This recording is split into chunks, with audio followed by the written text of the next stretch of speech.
We don't have senators or full autonomy.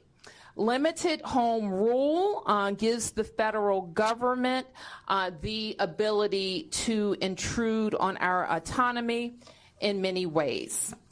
I've said before, and I'll repeat, that I believe that the president's view of D.C. is shaped by his COVID-era experience during his first term. And it is true that those were more challenging times related to some issues.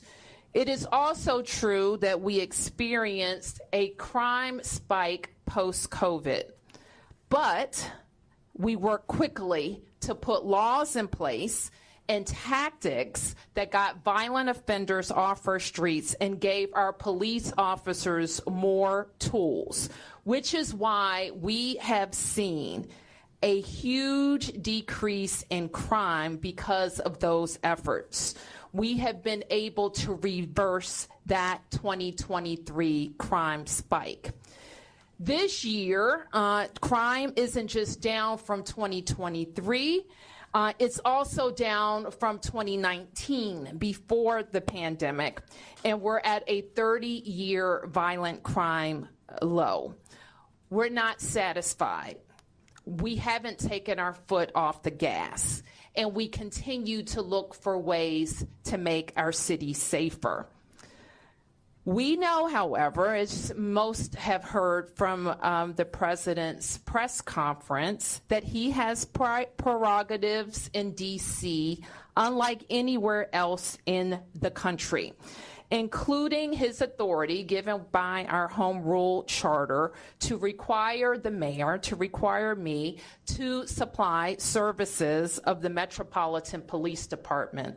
And he also has control and the ability to deploy the National Guard. But let me be clear, as our home rule charter is also clear, and the president's executive order restates. Chief Pamela Smith is the chief of the Metropolitan Police Department, and its 3,100 members work under her direction. The Home Rule Charter requires the mayor to provide the services of MPD during special conditions of an emergency, and we will follow the law. Though there's a question about the subjectivity of that declaration. In fact, the chief has already provided a high-level liaison and point of contact with the federal government and made those initial contacts. The executive order is also clear that the president has delegated his authority to make requests of us to Attorney General Pam Bondi. I have reached out to Attorney General Bondi and hope to schedule a meeting soon. My message to residents is this. We know that access to our democracy is tenuous. That is why you have heard me and many Washingtonians before me advocate for full statehood for the District of Columbia. We are American citizens. Our families go to war. We pay taxes and we uphold the responsibilities of citizenship. And while this action today is unsettling and unprecedented, I can't say that given some of the rhetoric of the past, that we're totally surprised. I can say to DC residents that we will continue to operate our government in a way that makes you proud. We will balance our budgets. We will deploy our services. Our kids are going to start school on August 25th. And we will work with the federal government to do the things that they should do for our city, including making sure that we have the judges that we need, including making sure that all federal parks are supported, not just with law enforcement, but with other clean and safe activities, and including making sure that our economy is supported by rational federal actions as it relates to the federal workforce, federal workers, and federal property in the District of Columbia. So with that, I want to ask Chief Smith to talk about her interactions with the federal forces, federal police and law enforcement that have been engaged in the district over the last several days, and the strategy that she thinks would be important while we have additional federal police officers. Thank you, Madam Mayor. I'm Pamela Smith, the Chief of Police of the Metropolitan Police Department. And as the Mayor stated, we have a responsibility to support the executive order. And one of the roles that I have is to ensure that we work very collaboratively with our federal partners. I know that most of us know in this room, and those of you that are watching on television, that the efforts of the federal law enforcement officers began in our city on Thursday night. I met with the director of the U.S. Marshal, who has been at that point overseeing the operational component of how the federal resources will be allocated and deployed around our city. With that conversation, it was very, very important for me to ensure that not only do we work collaboratively with our federal partners, but we offer up areas across our city where we can work with them in areas where we know that we want to reduce crime. And so that was the effort on yesterday. We spent roughly about an hour just kind of planning and talking through what that's going to look like. On the heels of the announcement from the President today regarding the executive order and my directive from the Mayor is that we will begin more intense planning efforts after I leave this press conference. I've also met with one of the other liaisons that have been assigned to work with the U.S. Marshal, along with myself, regarding the efforts around the city for how we will allocate resources. What I will say is this: our relationship with our federal partners is not new. We do this on a daily basis. We are very, very, very much in tune to having federal law enforcement officers working with us on our Capital Area Regional Task Force. Our federal partners work with us, especially on some of our warrant executions. They work very, very closely with us with our Violent Crime Suppression Division, and it is my intent and my police department's intent to continue those efforts. What you will see is an enhanced presence. The second thing that's really important to me, and I'm speaking directly to our community, is that we have a relationship with our community that is very important to us, our community members. And so having our Metropolitan Police Department working alongside of our federal partners who have come into the city to really help us assess and deal with the crime, that some of the crime spikes that we have, we will work alongside them, but intentionally, we want to make sure that our community understands that we are there. We're going to be boots on the ground. If you see something, again, say something. We value those relationships. Our community members, and I want to say thank you for all the work that you've done with the Metropolitan Police Department up to this point. Those relationships are very, very important to us, and we want to continue to build upon that and continue to enhance that. I'll turn it back over to Mayor Bowser now. Okay, we'll take a few questions, and I'm joined by members of my public safety team, including Deputy Mayor Apia and Chief John Donnelly. Yes, please identify yourself. Mayor Bowser, Campbell Robertson with New York Times. Do you think this was inevitable, or do you think there are things that the city could have done or the city council to prevent the mistake from coming? This is, I don't know. I can't answer that question, and I think that's a question that you're familiar with the rhetoric about the city and how long it goes back. And we also know that we're not experiencing a spike in crime, but a decrease in crime. Yep. Mayor Tom Sherwood, WJLA Radio. You and the chief are talking about partnerships with the federal partners who are coming in. The president is talking about a takeover of the city's police department. Where does the chief fit in with Terry Cole, who's the new federal commissioner of the D.C. Police Department? Nothing about our organizational chart has changed, and nothing in the executive order would indicate otherwise. So the chief of police reports through the deputy mayor to the mayor of the District of Columbia, and the two people I think that were identified in the presser report to Attorney General Bondi. The executive order makes clear that all requests for MPD services, the president delegates to Attorney General Bondi. I don't recall the names. Yes. That's a question for the Attorney General, I think. Yep. Mayor, to what extent are you planning to cooperate in this new framework, or is the city planning anything to prevent this from happening, including any legal efforts? Well, I think all legal, I think you probably saw the Attorney General for the district, Brian Schwab's a statement about reviewing all legal matters, and I think those matters are under review. The plain language, however, of the Home Rule Charter indicates that there is a declared emergency. It allows the president, it authorizes the president to make those requests. And it says the mayor shall comply with those requests. So, yeah. Marielle with DC News Now. Are there any concerns that, with this rhetoric that we have MPD, the National Guard, possible other law enforcement agencies on the ground, that there will be confusion about who's in charge, who these officers answer to, and how people should respond if approached by any of these people?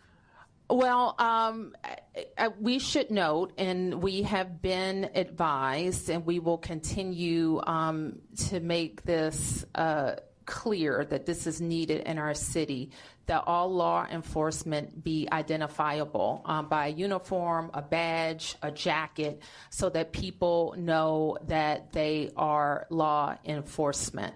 And the chief, in her coordination with the kind of the command on the federal side, will make clear kind of how the protocols for response. And if there's any additional information we need to get out to the public, we will. But the main point is this: everybody should follow the law, the police and the community. And that's the case now. It was the case last week, and it was the case the week before that. So nothing has changed about that. Yep.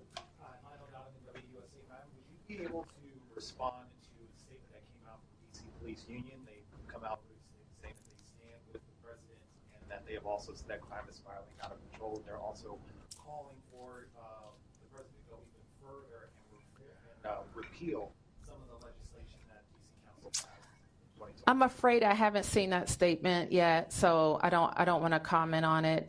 We have, worked very closely with the DC Police Union. Some issues they've advanced, I've totally agreed with. Others I haven't.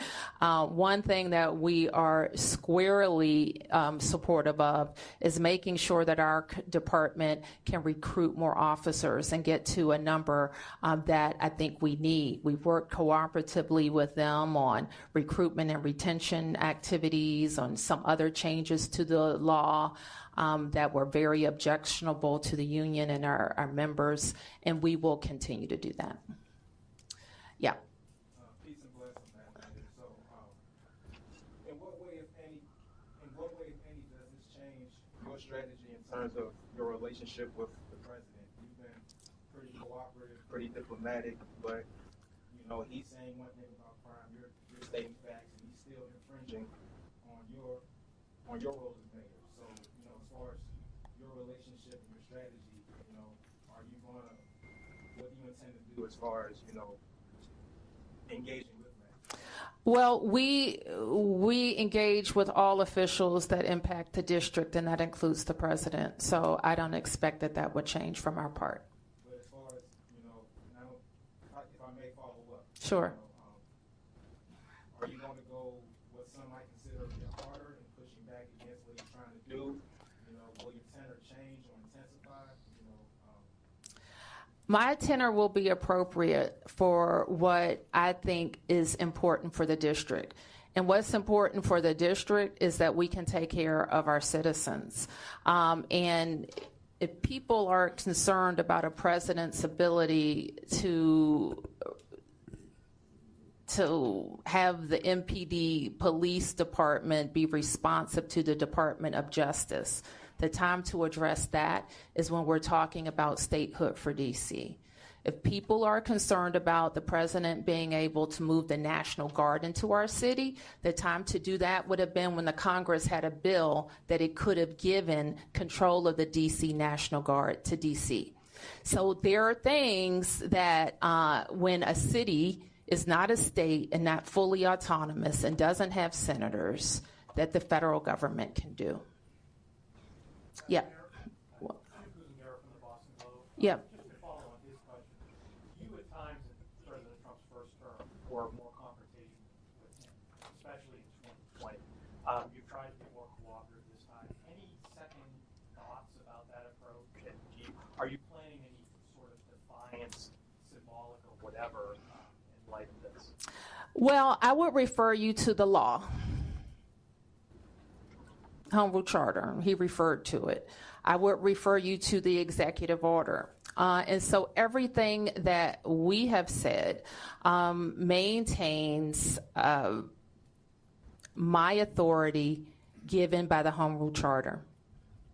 Yep. Josh Chapin, Channel 7. I just want to be clear also that this ramp up, this emergency we're talking about, is a brief period. It's a 30-day period, am I right? The charter gives him the ability to do it for 30 days, yes. So that means cooperating with the, whatever he wants to do.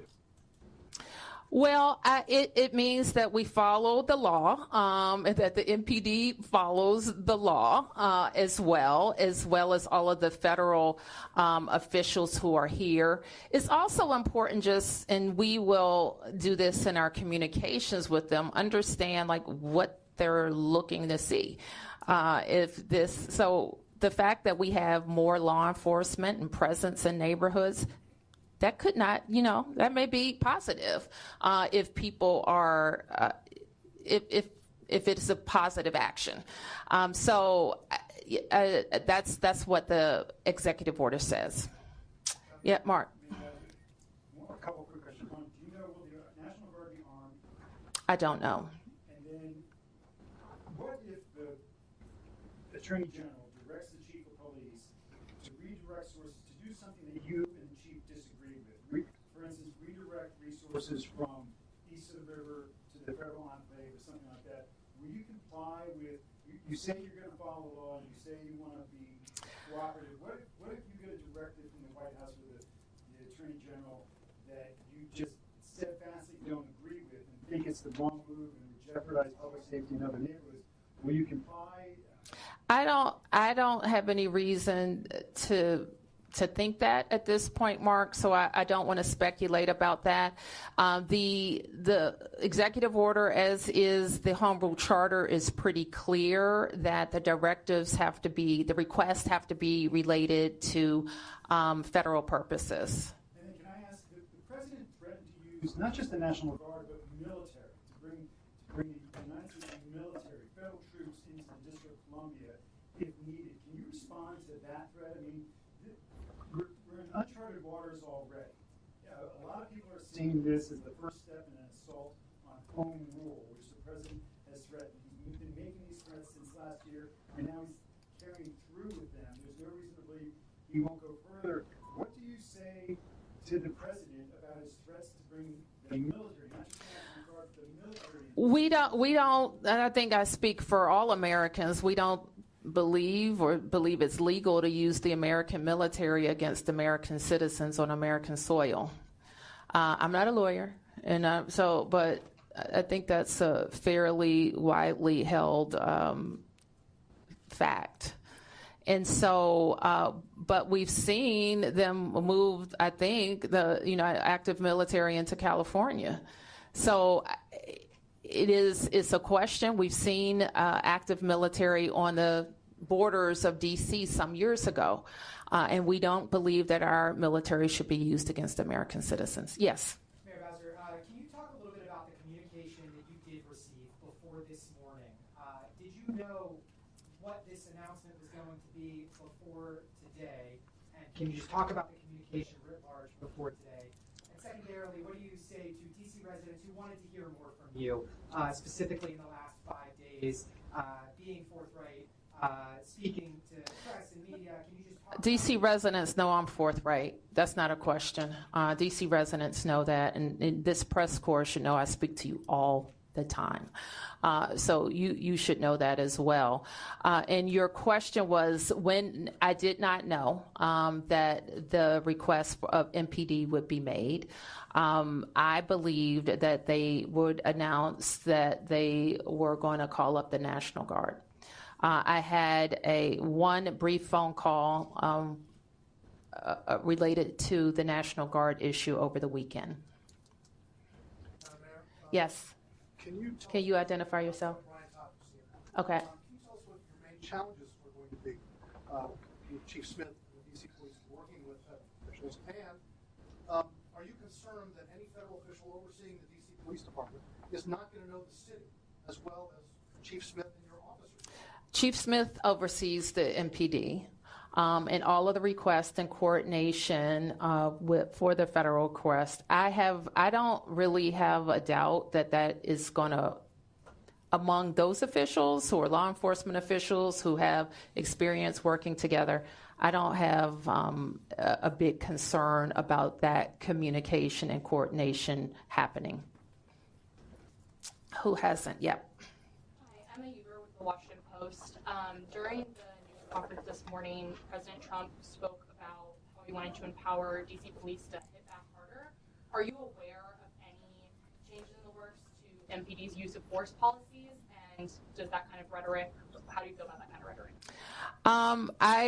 Our police officers are highly professional, well-trained officers that we support with training throughout their careers. We're proud of where our department has come from in terms of their level of professionalism. So they're trained in constitutional policing, and that is our expectation. Yes. Hold on, you passed the question one more. Just to follow up on that. Yeah.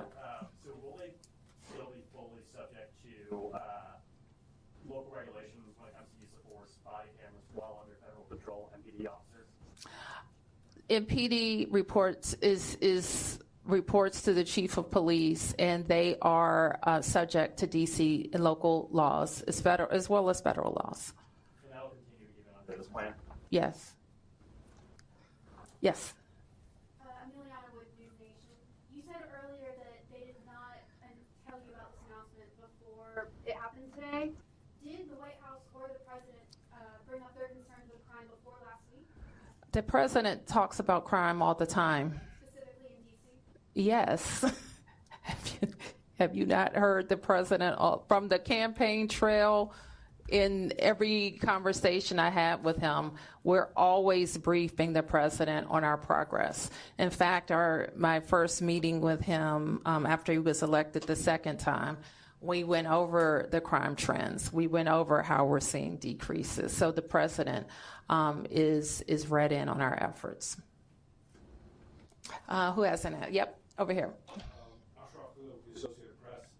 A lot of this seems to be perceptions of what constitutes an emergency. The White House and the administration says there's an obvious emergency. Your administration, with numbers, and the council says there is not an emergency here. How do you solve that? Is there an arbitration option? Where does it go from here? Because it feels like, do you agree that it comes down to what constitutes an emergency? What's next? Well, what I would point you to is the Home Rule Charter that gives the president the ability to determine the conditions of an emergency. Now, we could contest that, but the authority is pretty broad. And so, if you wanted to say the most outrageous thing, one might say, well, I won't say that. It could be something very small. I'm not saying that that's what he's doing, but it could be. And if he deems it and he puts the meat around it and the argument around what he thinks is an emergency. When we think of emergencies, it usually involves surges in crime or crime that's not being responsive, or tools that we have that we can't use in the normal course. That's what, when we use an emergency, that's what it's for. Yep. Over and out 9, ABC News National. Wanted to see if you could respond directly to some of what the president said this morning. Do you agree or have any thoughts on the picture he's painting? He said that there are, quote, bloodthirsty criminals, end quote, or roving mobs of wild youth, end quote. He also said that DC police can do whatever the hell they want, end quote. Are you okay with that? What does that mean? Do you have any response to him or the White House talking about the DC crime stats? I mean, I think I've already addressed all of those questions. Anything else? Yep. Scott Gellman with WTOP. You described, this morning was described as a federal takeover of MPD. It sounds like you're describing this as Chief Smith is still in charge and everything will run through the department. What will this look like on a day-to-day basis as it relates to what has transpired here? What can people expect to see? Is this an instance where you all work collaboratively for big events and this is something comparable to that? No, I don't, it's not like that. It's not like the special events task force where we work together. And I think I don't want to minimize what was said. And I don't want to minimize the intrusion on our autonomy because it is very different than working a special event. So that is not what we're trying to do. But I think the chief, and I'll turn to her in a second to talk to you about what she thinks is going to be most helpful to MPD. I want to believe I answered the question a little bit earlier, but I think what's helpful to us is that we come together and we look at data, we look at intelligence when it comes to crime across our city, violent crimes as well as property crimes. And so there are other things that the federal government is also very useful for, in supporting us, and that is in the city is warrants, right? The execution of warrants, the U.S. Marshals holds those. This will be an opportunity for us to come together and collaborate on being able to go out and execute warrants. As we think about over the past, came in 2 years ago, 5 years prior, we looked at some of our data where we saw an increase in violent crime in certain areas across our city. We designated those areas as a homicide reduction partnership plan with some of our federal officers. What we'll do in that space is we'll enhance that presence. The other thing is that most of you know we have a nightlife task force. U Street, we have a lot of tourists, residents, individuals who come into our city on a Thursday night, Friday night, or Saturday night and enjoy the nightlife culture. We will also be able to utilize that enhanced presence in and around that area and any other crime trends that we might see that will go forth. We have our drug-free zones where we also align our federal partners in those spaces as well as our juvenile curfew zones. May I just follow up quickly, Chief? So again, this morning it's being described as a federal takeover. You all are describing it as an opportunity to enhance the crime prevention strategies you have in place. To the community who's confused about the discrepancies, where does it fall? Well, I just articulated to you where it falls. And what I mean by that is that with respect to the two federal partners who will be working alongside me, the operations and the administrative liaison, we have a meeting scheduled for today right after this meeting, and we will be able to create an operational plan for our city that will continue to keep our city safe. Chief Smith, I just have one question. You just broke the rule. Maybe somebody else haven't asked the question already. Okay, is that it? Okay, all right. Question. Could you yes, sir. Data a lot we've talked about, data has come from MPD saying that crime has been going down. However, this morning Trump did cite a report where a sergeant was accused of messing with the crime numbers. So would you be able to respond to some of what Trump said directly this morning? Well, I cannot respond to any internal investigations, and I think, as you know, we do not talk about personnel actions with regards to our personnel. Sam. Two-part question. For me? Yes. Okay. And this is in regards to the youth. What is your professional assessment of how NPD has handled the so-called youth takeovers? And I guess the second part of my question might be more appropriate for the mayor.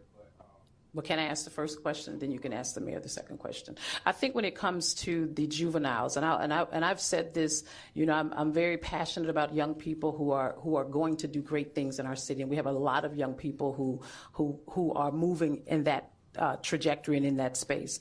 The problem is we have a small subset of young people who do not. And I've said to parents, you need to know where your children are. We've talked about this over and over again. The mayor has enacted an executive order so that I, as the chief, can designate juvenile curfew zones around our city so that we can still give young people the opportunity to be able to be in those spaces based on what the laws and the regulations state, but we won't allow the disruptive behavior. And we've seen that time and time again. We've looked at intelligence, we've looked at data. Sometimes we look at things that are on social media to help guide our decisions. We want young people to be safe in our city. We want them to be able to enjoy the activities of our city, but we're not going to tolerate that kind of criminal activity that we've seen in the past. The juvenile curfew zone that was enacted, we've seen a decrease in our juvenile participation in those locations. No doubt. And Madam Mayor, how effective would it be to federalize crimes that you commit? Because we keep hearing that from the U.S. Attorney for D.C., but how effective would that be as a crime prevention strategy? Well, I have had a pretty. We had a meeting with the U.S. Attorney for the Janine Piro last week, and she does have a lot of interest in juvenile crimes and how her office can be more engaged. What I committed to her then was having some conversations around the laws that she's concerned about with members of the council and seeing if there's any possibility of an omnibus to change that. With regard to who prosecutes or what crimes she can prosecute, that's not a local law change. That would be a congressional change. So am I hearing you correctly in saying that you would embrace the change in those three laws? I have a position on at least 2 or 3 of those I can refer you to. I would, because I'm going to get them mixed up in my head right now, but I will be happy to share that with you. Okay, I'll take a few more. Yep. Along with those laws that Sam was just talking about earlier today, we also heard a focus on DC's bail system, being a cashless bail system. Mm-hmm. Was that part of your discussion? It's the first time I ever heard that come up in a situation with DC. DC has had a no cash, whatever you call it, cashless bail, I think since the mid-90s. So that's not anything new to our system. We do, and you know, that I was very, very focused in the last 2 years on having the council pass laws that would allow judges to hold violent offenders, those accused of a violent offense, pre-trial. And I believe that provision has led to our very substantial decrease in shootings and homicides. Yep. I wonder if you could specifically speak to some of the concerns that U.S. Attorney Piro has raised about her perception of lenient sentencing for youth charged with violent crimes. Do you think that's an issue? And as she suggested, potentially charging in some instances prosecuting youth as adults, is that a potential solution, or do you agree with that? Well, the U.S. Attorney has the ability to prosecute youth for some crimes as adults. And I think she's interested in expanding that and possibly lowering the age. What I committed to her to do was look at all of the what's allowable in the law now, the types of crimes, working with the council, and working on some changes. So do you agree with her, though, that needs to be expanded, or do you think that is an unhelpful solution? I don't want to say right now, because that could mean a lot of things. We want to really analyze what we think would keep us safer, what the link to crime. I will say this, and this is, some of you are new to covering us and covering these issues, but I have been in my tenure of service very pro accountability. Okay, I am an accountability mayor. If you commit a crime in the district with a gun, there has to be accountability, and that's if you are an adult or if you are a juvenile. I don't think we always have that accountability. I think what was missing from the press conference a little bit earlier, however, is what people also don't know about the district. Our prosecutors are not local, okay? They elected by anybody here. They don't report to any of us. They are appointed by the president. We've also had a period of time where some of the very good police arrests that have been made were not prosecuted by the U.S. Attorney's Office. So the prosecution is a federal element. Judges are appointed by the President of the United States as well. And so those are not local judges. They don't report to any of us. So that is a part of the federal system.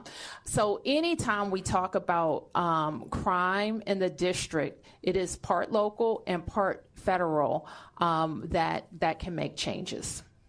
All right, I'll take just a few more. Mark. Mayor Bowser, the president made numerous threats about removing homeless encampments and dealing with people in the district who are experiencing homelessness.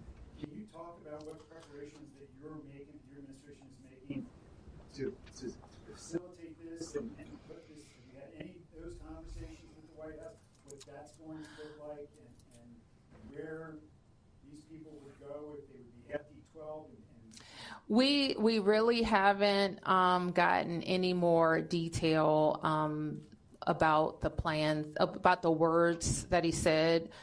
It wasn't referenced in the executive order that came down, so we're going to work.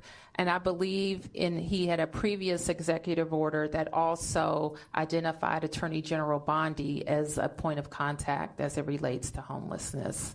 And such. So we'll follow up with her. Okay, last two questions. Yes. I want to go back again to the federal commissioner of the Metropolitan Police Department. It sounds like the chief has described this person, Terry Cole, as an advisor, as a liaison, as something. The president, people were saying that person, this Terry Cole, is going to be in charge of it.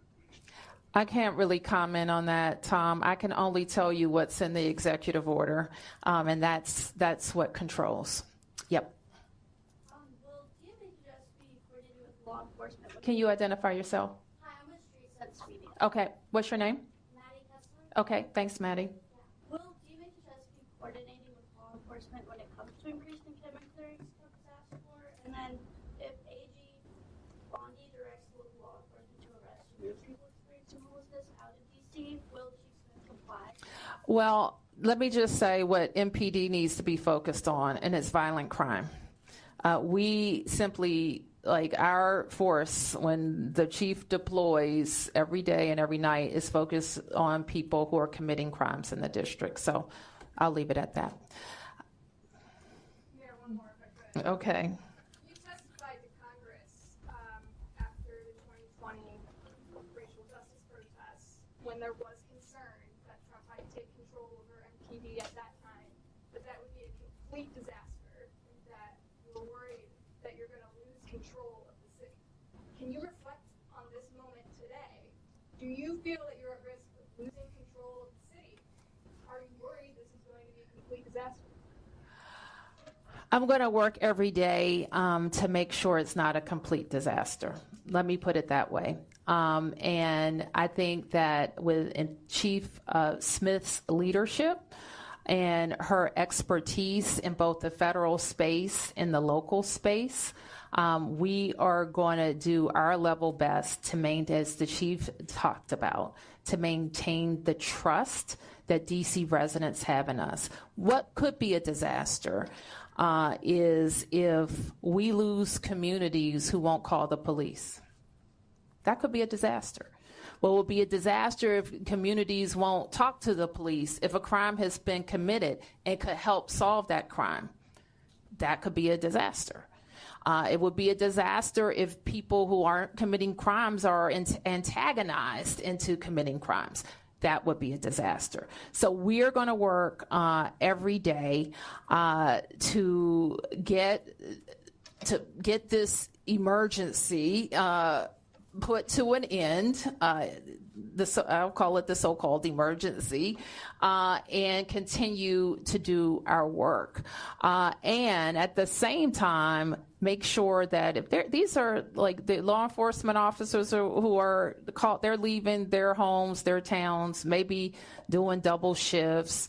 If our National Guard are deployed, they're leaving their primary mission to come. We don't want their time to be wasted. We want to be strategic and work with them. But I'll end by saying this. If we know the tools that are available to the district if we are experiencing a surge in crime, and I put them in place before. It includes curfews. I've asked the council to pass emergency legislation. I've asked the Congress for additional funds. We've done all of those things. So there's nobody here, and certainly nobody who works for me, who wants to tolerate any level of crime. And I know it's frustrating sometimes to hear if I say our crime numbers have gone down, yet you've been a victim of crime. It doesn't matter to you if crime has gone down, if you were a victim or you know someone who is a victim. So we understand that. We work every day to stop crime. Thank you, everybody.